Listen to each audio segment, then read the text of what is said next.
not have an imaginary friend. I had a friend who had an imaginary donkey. Well, there you go. For a long time. And then his older brother flushed him down the toilet. It was very traumatic, I recall. But it was those kinds of things that struck a chord with all of us, that it's just something that a lot of people have. If they didn't have an imaginary friend themselves, they know someone who did. And so...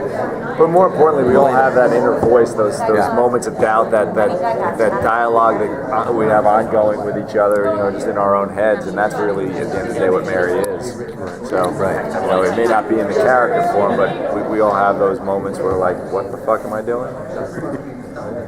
So I'm curious, was there any debate or back and forth at the studio between Mary either being essentially a person in a costume versus animated?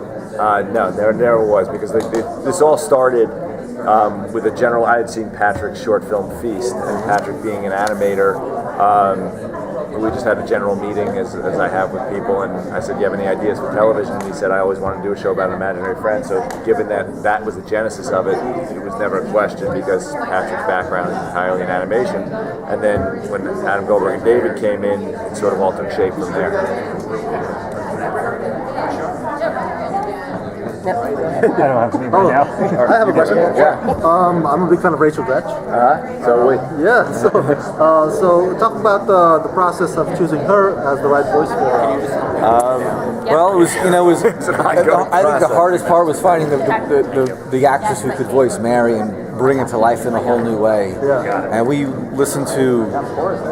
I mean, once you put out a casting call, this basically says, "Hey, you could play it and you could come in and do sort of to an ADR room and work sort of like half a day a week for a whole episode fee." We got so many submissions from all sorts of actresses who normally you'd have to really chase after. And so we listened to hundreds. And blindly listened to them. Yeah. Really, we made an offer to a couple people, and actually, without naming names, hired one or two people, and then when you did it, you looked at it and you went, it just doesn't work. Not that they weren't great actors, the voices just didn't work. And so then we said, okay, we're not going to go with names anymore, we're just going to listen to people's voices blindly. And normally the way you do this, and it was making Patrick a little crazy, is that you record it before you actually shoot it. And we did it the opposite, meaning they had to animate TV schedule. Yeah. So we kind of did it backwards, but it was the last piece of the puzzle to come together, and then when we heard it, it was like, whoever that is, that's the person. And there wasn't even anyone close. There was no debate. Once we heard Rachel, we knew she was it. And sure enough, she made it. She really brought it to life in a way that nobody else could. And I met her once. Sort of. A little bit of an exaggeration, but not much of one. She records in New York, and we're in LA. Yeah. Patrick said to us that maybe down the road you will also present Ben's imaginary friend, or present other characters in such a case. We've talked about a lot of different scenarios of what you do this. Does the kid have an imaginary friend? Can the kid see Mary? I mean, I think that when if we're lucky enough to go season 2, that David and the writers will spend a lot of time, we all will, and just sort of figure out, okay, is there a world to expand? How do you expand the world? What's the world that we're going to expand into?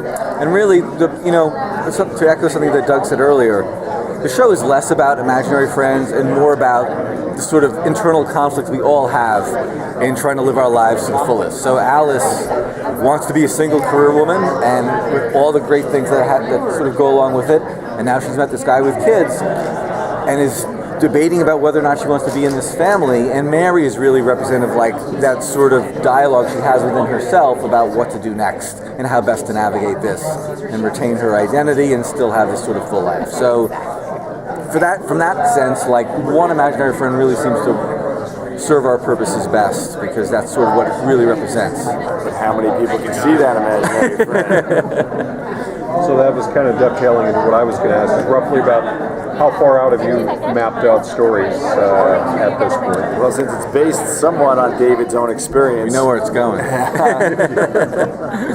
Well, we basically we have 9 episodes there through the end of the season, and we see Alice sort of walk that fine line of integrating herself in this family. She and Mary figure that out. And we also bring all the other characters to life a little bit further. The pilot spends a lot of time setting up that relationship.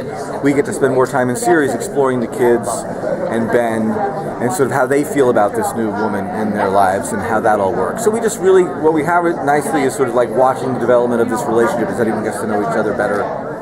and see how it progresses. Love this picture of Stephen, by the way. I'm just going to lean against the wall and lift my arm. You look as sexy as he Yeah, does. I've seen it so many times. I mean- I love this picture of me because By the way, look how old you are. Look how young you I are. know. How There's fat I no am. gray. That's like I don't know when this was taken, but there's no gray in my beard whatsoever.